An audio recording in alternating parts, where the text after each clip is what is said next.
और सत्ता में अब एक ऐसी खबर जिस पर सियासी कलेश की लहरें उठ सकती हैं और इस कलेश का एपिसेंटर होगा उत्तर प्रदेश। वजह है एक सरकारी आदेश जिसका विश्लेषण दिल्ली में ब्लास्ट के साइड इफेक्ट के तौर पर किया जा रहा है। सवाल है कि क्या दिल्ली ब्लास्ट में व्हाइट कॉलर टेरर वाली थियोरी और पढ़े लिखे डॉक्टरों के आतंक कनेक्शन के बाद उत्तर प्रदेश के मदरसे टारगेट पर हैं। वजह है एक आदेश तो यूपी की मान्यता प्राप्त और गैर मान्यता प्राप्त यानी सभी मदरसों को लेकर यह आदेश जारी किया गया है, जिस पर आज हमने उत्तर प्रदेश के कुछ मौलानाओं से बात की। उन्होंने क्या कहा ये जानने से पहले समझिए आखिर यूपी में मदरसों वाला ये कलेश क्या है। उत्तर प्रदेश के सभी मदरसों के लिए एक सरकारी आदेश जारी किया गया है। इस आदेश के अनुसार मदरसे में पढ़ने वाले सभी मौलानाओं को अपनी सारी जानकारी एटीएस को देनी होगी। सिर्फ इतना ही नहीं, मौलानाओं के साथ साथ मदरसे में पढ़ने वाले सभी छात्रों की डिटेल भी एटीएस को देनी होगी। मदरसों से जुड़ी ये जानकारी अल्पसंख्यक विभाग से मांगी गई है। बताया जा रहा है कि यह सुरक्षा ऑडिट का हिस्सा है ताकि किसी भी संस्थान में संदिग्ध तत्वों की मौजूदगी को समय रहते पहचाना जा सके। खबरों के अनुसार एंटी टेररिस्ट स्क्वाड को यूपी के मदरसों से जुड़ी क्या क्या डिटेल चाहिए उसकी भी लिस्ट आइए आपको बता देते हैं। नए आदेश के अनुसार प्रदेश के हर मान्यता प्राप्त और गैर मान्यता प्राप्त मदरसे को सभी मौलानाओं और छात्रों का पूरा नाम, उनका मोबाइल नंबर, उनके पिता का नाम, पूरा स्थायी पता के साथ साथ आधार कार्ड की डिटेल और पहचान संबंधी दस्तावेज एटीएस कार्यालय को उपलब्ध कराने होंगे। अब सवाल यह है कि यूपी के मदरसों पर एटीएस की नजर क्यों है। इस पर यूपी के मौलाना क्या कह रहे हैं, एक न्यूज रील हम आपको उस पर दिखाते हैं।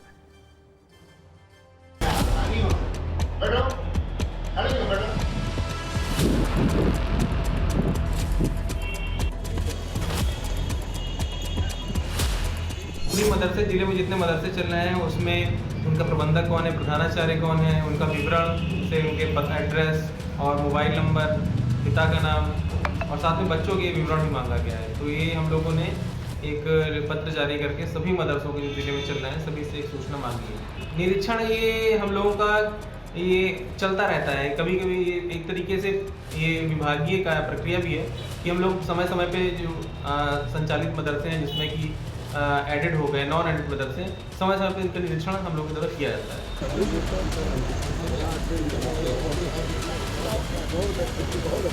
जनपद चित्रकूट में 4 मदरसे जो मान्यता प्राप्त हैं वो संचालित हैं और इनका बराबर निरीक्षण किया जाता है मेरे द्वारा। किसी प्रकार की ऐसी गतिविधि पाई जाती है तो तत्काल प्रभावित कार्रवाई की जाएगी। ठीक है, सरकार सही कर रही है, मदरसों का जांच कर रही है।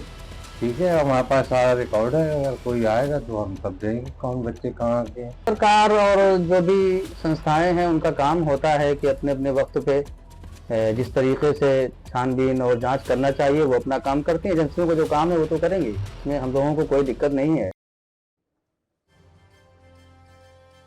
आज इस खबर पर रिसर्च करते वक्त हमें यूपी के मदरसों से जुड़े कुछ आंकड़े भी मिले, जिस पर हमने न्यूज़ मित्रों के लिए सत्ता का एक नंबर गेम तैयार किया है। वो भी देखिए। आंकड़ों के अनुसार इस वक्त पूरे उत्तर प्रदेश में लगभग 26,000 से ज़्यादा मदरसे चल रहे हैं। इनमें से करीब 13,000 मदरसे यूपी मदरसा बोर्ड से मान्यता प्राप्त बताए जाते हैं, जबकि जानकारी के अनुसार 8,500 मदरसे ऐसे हैं जिन्होंने कभी रजिस्ट्रेशन ही नहीं कराया। इसके अलावा 4,600 मदरसे रजिस्टर्ड हैं और अपने से ही अपना खर्च चलाते हैं। लेकिन यूपी में मदरसों से मौलानाओं और छात्रों की जो जानकारी मांगी गई है वो सभी मदरसों को देनी होगी, फिर चाहे वो सरकारी अनुदान पर चल रहे हो या खुद के खर्च पर। अब यूपी में मदरसों वाले फरमान को दिल्ली में ब्लास्ट का आफ्टर इफेक्ट बताया जा रहा है। तो यूपी के सहारनपुर से ही दिल्ली धमाकों से जुड़ी एक और चौंकाने वाली जानकारी सामने आई है। आज हम आपको आतंक के उस टॉपर से मिलवाने वाले हैं। खूब पढ़ाई लिखाई करके डिग्री तो MBBS की ली थी, मरीजों का इलाज करने की हिपोक्रेटिक ओथ ली थी, लेकिन वो सेवा आतंकियों की कर रहा था, जिसका नाम है डॉक्टर अदील। TV9 भारतवर्ष की इन्वेस्टिगेशन में हमें वो मार्कशीट मिली है जिसे आप डॉक्टर अदील की टेरर शीट भी कह सकते हैं, जिससे हमें ये पता चला कि पढ़ाई में जो अदील 100 में से 99 नंबर लाता था, आखिर में वो आतंक के गणित का टॉपर बना। आपको आतंक के इस डॉक्टर अदील अहमद की यूनिवर्सिटी ऑफ कश्मीर की वो मार्कशीट भी हम दिखा रहे हैं जिसमें वो अव्वल दर्जे का स्टूडेंट था, लेकिन उसने इतना पढ़ने के बाद भी जैश का एजेंट बनने का फैसला कर लिया। आज हम आपको अदील की 10वीं की मार्कशीट भी दिखाते हैं, जिसे वो लोग जरूर देखें जो उसे और दिल्ली ब्लास्ट के बागी गुनाहगारों को भटका हुआ नौजवान बता रहे हैं। मसूद के फैन क्लब के मेंबर डॉक्टर अदील के 10वीं क्लास में अंग्रेजी में 100 में से 88 नंबर थे।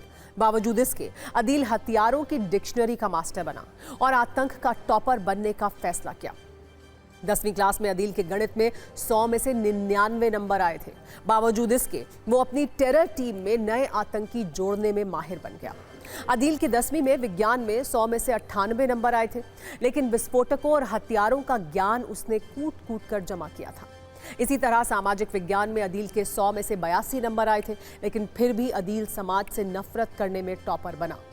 यानी इतना पढ़ा लिखा होने के बावजूद अदील ने आतंक का रास्ता चुना, जैश का एजेंट बनने का फैसला किया, जो दिखाने के लिए तो अस्पतालों में सीनियर फिजिशियन बनकर काम कर रहा था, जिसकी कमाई सालाना करीब 60 लाख रुपए थी, लेकिन असलियत में अदील आतंक का फिजिशियन बना और जिसे आरोपों के अनुसार जैश ए मोहम्मद ने हथियारों के इंतजाम की जिम्मेदारी दी थी।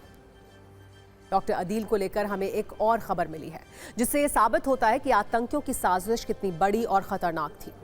दावा है कि डॉक्टर अदील अल फलाह की तर्ज पर मिनी आतंकी बेस बनाने की तैयारी कर रहा था।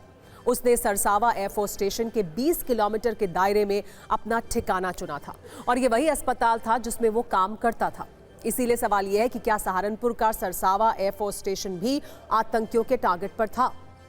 अदील के बारे में पता चला है कि वो फेमस अस्पताल में अपने आतंकी साथियों को रखवाने का दबाव भी बना रहा था। ये भी दावा है कि अदील अल फलाह यूनिवर्सिटी में काम करने वाले आतंकी डॉक्टर मुजम्मिल को सहारनपुर लाना चाहता था, जो नए लोगों का ब्रेन वॉश करने में माहिर था, और यही काम उसे सहारनपुर में भी सौंपा जाना था। जो खबरें आ रही हैं उससे ये भी सवाल है कि क्या दिल्ली के साथ यूपी, हरियाणा, उत्तराखंड को भी टारगेट करने की कोई प्लानिंग थी? हम आपको सहारनपुर के 2 अस्पतालों से एक ग्राउंड रिपोर्ट दिखाते हैं, जिसमें अदील के कई राज मौजूद हैं।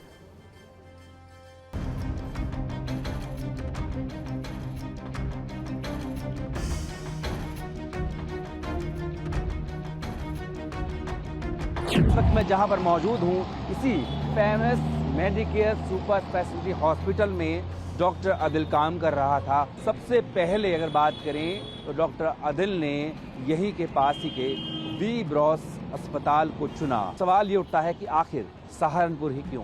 तो इसके पीछे एक वजह ये भी हो सकती है कि यहाँ जो सरसावा का एयरफोर्स स्टेशन है, वो जिस जगह मैं खड़ा हूँ यहाँ से महज 19 किलोमीटर की दूरी पर है। कितने टाइम के लिए यहाँ पर रहे? सर यहाँ पे वो 2.5 से 3-3.5 महीने के लिए रहे। और यहाँ पर क्या, जब यहाँ होते थे तो कोई किताब, वीडियो कुछ देखा? वो अपनी ओपीडी में कुछ उनका टैबलेट था, उस पे वो कुछ कश्मीरी लैंग्वेज में कुछ चीजें देखते रहते थे। तो जैसे कोई जाता था बंद कर देते थे या चालू रहता था वो? सर वो बंद कर दिया करते थे।